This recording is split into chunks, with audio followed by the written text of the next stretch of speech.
So we're going to jump over to the East starters and see if we can start fleshing this out in the same way. For my East starters, the East backcourt, a little harder to come up with, not going to lie. East frontcourt, not as difficult to come up with. Um, the Celtics are one of the best teams in basketball. Jason Tatum is that team's best player by far. Jason Tatum's getting the spot. Similarly, the coach killer, Giannis, 30 and 13, which is not good enough for you to keep your job as a head coach, but obviously good enough for you to lock up a starting spot if you're the best player on that team. So Bucks with Giannis, Celtics with Tatum, taking those two spots. And of course, I almost forgot the person who deserves a front court spot, even above both those guys who are very deserving of that front court spot. The guy that deserves the front court spot the most, the guy who deserves probably the MVP this season, the guy that just put 70 on the San Antonio Spurs and Victor Wembanyama, but Joel Embiid, obvious third front court player. So front court actually really easy. The three best teams in the East, all led by front court players. Obviously, those front court players who are also three of the best players in the league, at least in Joel and Giannis' case, quite clearly top five players. I said clearly, and then I hesitated. There is one more spot in the backcourt that is a lock, and I forgot about it until this moment. The leader in the NBA in assists, the man, along with his team and Rick Carlisle, may be revolutionizing what pace can be in a way that Steve Nash and them did back in the day. I kind of hope they're not, because I don't know if I want teams playing this fast all the time. But it is fun as hell to watch Tyrese Halliburton run a basketball game, run a basketball team. He's a bucket. He is one of the best. He's a decent bucket. He's not like Shea. He's not like some of the buckets on this. He's probably actually the worst scorer of all the players on this list, which again is a very intense list of a lot of great players. Maybe him, AD's a better scorer than Tyrese. But what he lacks in scoring, again, he doesn't lack much of anything in scoring. We're comparing him to some all-time greats on this list. What he does lack there, though, he makes up for it with his distribution. One of the best passers in basketball, or the best passer in basketball, unless you want to hold out a legacy award for like Harden or LeBron or Chris or something like that. Tyrese Halliburton, best passer in basketball, best distributor in basketball, best floor runner, show runner, whatever you want to call it, floor general, show runner. Tyrese Halliburton is that guy. And the Pacers have started to play some pretty good basketball before he got hurt. They were up and down. He started playing well again, and they got back on the right track after the in-season tournament, much earlier than the Lakers did. He got hurt. They actually held on better than I thought they would without him. And we'll see how the Pascal thing works. I don't think they've only played together once, and they lost that game. But give it some time. Tyrese isn't playing every night yet after the injury. We'll be patient with it, but it's still, by far, the best the East has to offer in terms of starting point guards. And now the difficult part. I need another guard. I need another backcourt player to play alongside Tyrese Halliburton. And I don't know if there's a solid answer here. I'm going to put a whole bunch of potentials in the wild card section, even though a lot of these people, in the reserve section, because these people will make the team. But let's go. So Donovan Mitchell, obvious all-star. We'll see if he cracks the starting spot. Dame is most likely. Dame's an all-star starter, especially because this is kind of a weak field as far as East Coast backcourt goes. Because again, 30 and 13, not good enough for you to keep your head coaching job, but definitely good enough for you to get two all-stars in the mix. And if they have a second all-star, it is Damian Lillard. Milwaukee's offense has been historic, which again, not enough to stop you from getting fired as a head coach, but Milwaukee's offense has been historic. Dame is obviously a big part of that. He's also a big part of them probably being not as good of a team defensively as they've been in the past. There's a lot of stuff that goes into that.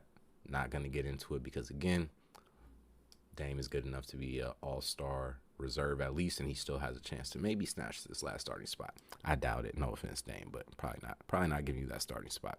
Trey is probably going to make the team. I'm going to start here, though, because probably statistically he is very good. Doesn't necessarily lead to wins. Don't know if that's all on him. It probably is a good chunk on him. But offensively, he's just one of the best offensive players in basketball. And we can't really take that away from him anymore. He doesn't, like the start of this season, his shot wasn't even falling, like, really at all.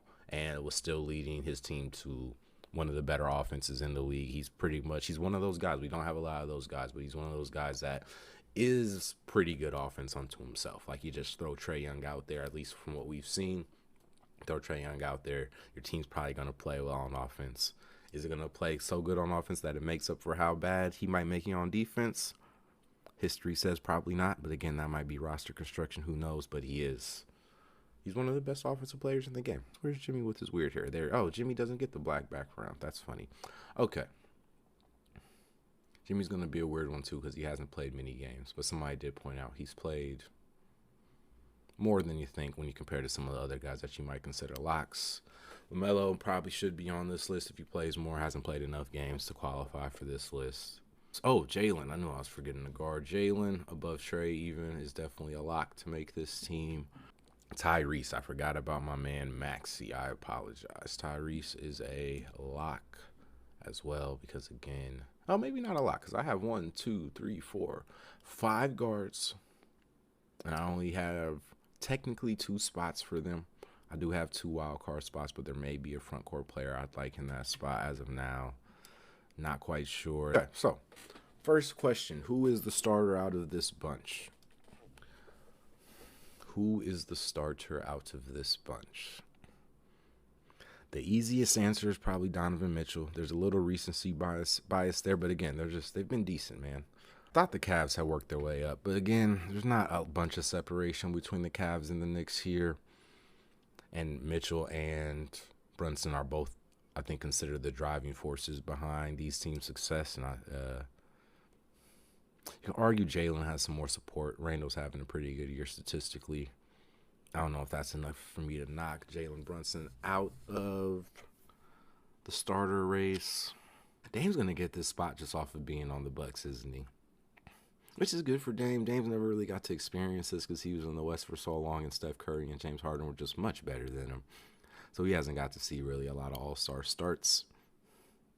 So maybe this is his moment. I'm not giving it to him. Maybe I am. Nah, I'm not. Because these guys are just better. They're not necessarily. Kind of think they are, though. I might be hating on Dame a little bit. It's weird because I think Tyrese Maxey will be the best player of this group in like 18 months. Not max. 18 months, 18 to 24 months, maybe even 12 to 24 months. But for now, or has potential to be. I also think Brunson's got an interesting ceiling. These 2 guys, I don't like again. It probably should be one of these 2 guys, but I don't necessarily, or one of the Donovan Mitchell. Y'all can't see my cursor. I'm sorry. One of the Donovan Mitchell and Damian Lillard tandem. One of those guys should be in this spot, just based on production and talent, I think, and just even legacy within the league. I just don't like watching them play. I'm just going to be honest. Dame, I like watching play. Dame just is kind of, I don't like when my guards don't try on defense, which is a problem. Both of these, really all these guys have a level. Tyrese has had good moments. Jalen Brunson's just short. Both these guys, Donovan and Dame, the effort on defense is annoying at times. Donovan's game is just annoying to me. I acknowledge he is very, very good. I just don't like watching the dude play. Not going to lie. I don't think it works in the playoffs long term. I know he's got some conference finals, but again, you see it fall apart there in a way that I think is just always going to be consistent for him. Dame, obviously, much more aesthetically pleasing game. Similar playoff success record, honestly. But again, we're voting on this season. Donovan's going to get the spot. Donovan's team's been playing well 8 in a row. And I think Donovan's team's been playing well. And it's really just, I think him and Jared Allen, I think Mobley and Garland have been out. I think it's mostly been the Donovan Mitchell, Jared Allen show making it work. And again, Donovan's, as much as I do not like watching his game, I cannot deny the skill that goes into his game. So Donovan Mitchell is going to get that last starting spot. Now, who's going to get the reserve spot? One of these guys has to get bumped. Doesn't really matter, so I'm not going to overthink it too much, and I'm just going to go vet. Nah, they're all winning games. Yeah, I'm gonna go vets first and up and comer second. Even though I don't know how big the gap between Brunson and Maxi's age is actually. Yeah, I'm feeling good about that. Still not locked in. That Trey's getting the spot. Tyrese is locked in. Tyrese is getting one of these wild card spots. Still not quite locked in on Trey, but we'll get back there. Okay, we've got starters, man. We've got our Eastern Conference starters. We have Tyrese Halliburton and Donovan Mitchell as our starting backcourt. We have Jason Tatum, Joel Embiid, and Giannis Antetokounmpo as our starting front court. Really, no questions there outside of if you go with somebody, another guard besides Mitchell, not going to hold you. There's definitely some options there, but the four are locks. And I would even say for my West starters, we have as well four locks. It's just those fifth spots on both teams. The Kevin Durant spot on the West starters definitely has a few names you could put in there, and the Donovan Mitchell spot on the East starters definitely a few names you could slot into there. All right, we got to come up with some East reserves. Again, I got my West receiving. I doubt I'm going to need a East receiving votes. But let's go through it. Who else in the East deserves a nod? Am I giving one of the Bucks guys a shot? I don't think so. Do the Bulls get a guy? Nah. Do the Cavs get another guy? I mean, not really. This is where it gets weird. I don't like Jaylen Brown's game, you guys. I like it worse than I like Donovan Mitchell's, because at least Donovan Mitchell has proven he's just a cold-blooded scorer. Even if I don't think it works all the time. What is this guy averaging? Dang, he averaging 23 and 5. He gets on the list for now. We'll see how this goes. Definitely above Trey. Not above Tyrese, though. Okay, let's keep rocking. Are they getting another guy? I get the Derek White appeal. I get the Kristaps appeal. Let's just put them all in for now, man. The team's really good. They've only lost one game at home. Let's just do this for now, and we'll start working our way through it eventually. Oh, my man, Bam is actually a reserve lock for me. Real hoops dudes know. I might end up having to change that as I continue to go through this, but I think Bam's gonna be a reserve lock for me. Does Jimmy's gonna be here for now. He didn't play a lot of games. He's very important to what that team does, and the team has been solid, although kind of falling down the standings. I think I saw the Knicks and the Cavs ahead of them at the moment in the standings, which means they're like the 6th seed. So maybe we don't need to sneak in a Jimmy and a Bam. And Jimmy never takes the All-Star game seriously anyway. Nigga never plays. We'll see. In the East, I mean, people have been saying Terry low-key needs the nod for the season he's been having. Not the nod, but at least like in consideration. So I guess, yeah, we'll throw Terry in the mix. Again, I think he goes behind Jimmy and Trey, though. What is Terry putting up? Really good pickup from Miami. Either way, I think Miami's going to love this dude. Or he's going to fit in perfectly with what they need. Like, if y'all think Gabe Vincent was solid in that spot, if y'all think Kyle Lowry's gonna give you much more all around. But Terry's the bucket man. People kind of miss it just because he's been kind of in Charlotte for a while now. But Terry gets buckets, man. I didn't realize he was averaging 23 a game. But yeah, Terry gets buckets. Have no problem putting him on this list. 23 and 6. I ain't gonna lie, that's a really good pickup for Miami, man. I know there were some bigger swings that they wanted to maybe take. Honestly, this team's good enough defensively without a player like Drew that I kind of want Terry's offense. Drew's a better player, don't get me twisted. Like, Drew Holiday is a better player than Terry Rozier. I think for the Miami Heat specifically, like, I think they'd rather have Drew because Drew's not a bad offensive player. But Terry kind of fits the thing they need their players to be. He fits the spot that they need, I think, in an interesting way. Whatever. Terry gets a consideration, though. Again, wanted to see the numbers. At least Terry's having a great year. I think Terry's going to have a great rest of the season with Miami as well. Congrats to him on getting himself to I'll say a contender. I'm never counting the Heat out anymore until somebody proves that they can beat them, actually. Like, for real, actually. Which, to give Boston credit. They did actually like beat them for real. Yeah. Okay. Milwaukee hasn't. Do we need another Nick? Julius definitely gets considered. And probably gets considered like here because I think the Julius numbers are really good. Julius, 24-9. God, he averaged a 24-9 and 5. I see you, Julius. How many threes is he taking on that 30%? Curious. It's going to be more than you want it to be. Yeah, it's more than you want it to be. It's like the opposite of the town. Howard Towns. This dude shooting as many threes as you. This dude shooting as many threes as you are. Come on, man. Start taking them, please. Okay. Really good season for Julius though. So far definitely gets on the list. Am I gonna value the Celtics winning over? It doesn't matter at this point. No other Knicks in the conversation. Oh, my man Paolo definitely getting a nod from me, at least in the considering. What's Paolo been putting up actually?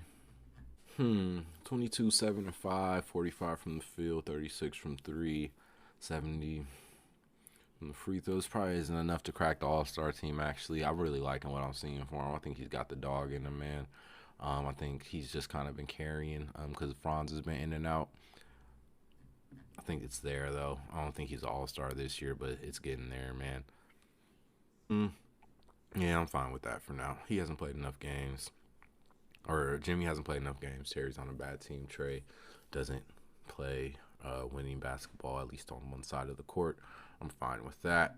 All right, Paolo. Nobody else from Orlando this year. You guys are making good progress. I really like where you guys are at. I think Luka is coming to play with y'all after this contract's up. So just keep holding steady. Brooklyn. What is Bridges putting up? There's such an ugly basketball team, man. Is Bridges putting up anything decent? I mean, he is. Not enough to get on this list, though. Let's keep moving. Pacers. The Pacers don't have a second player in the mix. The Raptors. I don't think the Raptors get a starter or get a player in. What has Scotty been averaging? 22, 8 and 6 on 48 and 36 from the field. It's solid. Yeah, man. I put Paolo on the list. He can make the list on similar vibes. He is a year older, but still, put them right next to each other for now. He's probably playing slightly better stats wise. He's playing better team record wise. All right. Nobody else from Toronto. Philly's already got their 2 in there. The Wizards aren't getting any All-Star. Sorry, y'all. Let's check what Kuz has been putting up this year, though, just for the hell of it. Very Kuzish. Kuz being Kuz. Pretty much. He's been Kuz his whole career.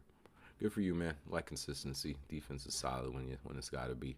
All right, I think that's our list, man. So let's make this easier. I guess we are gonna have a receiving for the West, for the East, apparently. I got 2 front court spots I need to fill.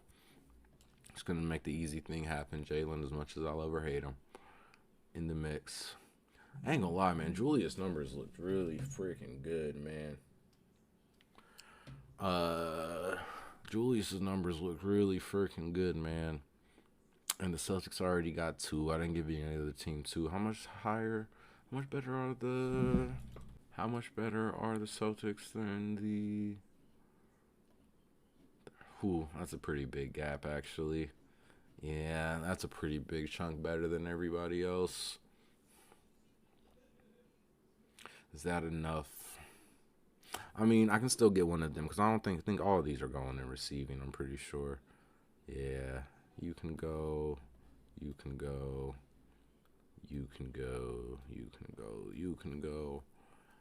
So I just gotta pick. So I can get a Celtic in. I can get a third Celtic in. Maybe, unless I want to give Julius a spot.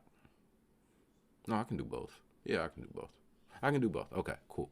So let's give Julius this spot. And are we giving it to Derek or are we giving it to Kristaps? The numbers aren't really going to answer my question with this one because so much of what these guys do is on the defensive end, especially in Derek White's case. He's still having a 16-5 though. I don't know, man. This dude's good, and we know he's one of the best defenders in the league. Pretty good ball handler, pretty good show runner. I don't know, pretty good ball handler. It's a tough decision. I don't watch them play enough to really know either. Maybe games played can make the decision for me. The Zingas, 32 games. What's he averaging? Ooh, stats might win out here, man. Stats might win out here. He's making shots for real now. Good for you, man. Has he been making shots for a while now, or he just started to finally shoot over 50% from the field. I see. You know, I'm gonna reward you, man. What you shooting? 65% from two. It's a product of your environment, but I don't care, man. Big man finally shooting 62% from two. Do your thing, Chris Stapps. It's been a long journey to get here, and definitely at the top of receiving votes because Derek White is awesome, man. In case you don't know, Derek White is awesome. But with that, shouldn't have clapped, I'm sorry.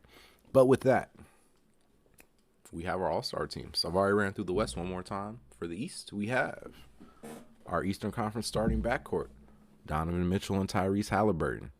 Our Eastern Conference starting front court, Jason Tatum, Giannis Antetokounmpo, Joel Embiid. Our Eastern Conference reserves, we have Damian Lillard. We have Jalen Brunson in the backcourt, and we have Jaylen Brown, Julius Randle, and Bam Adebayo in the front court. My East wild cards are going to be Tyrese Maxey and Kristaps Porzingis.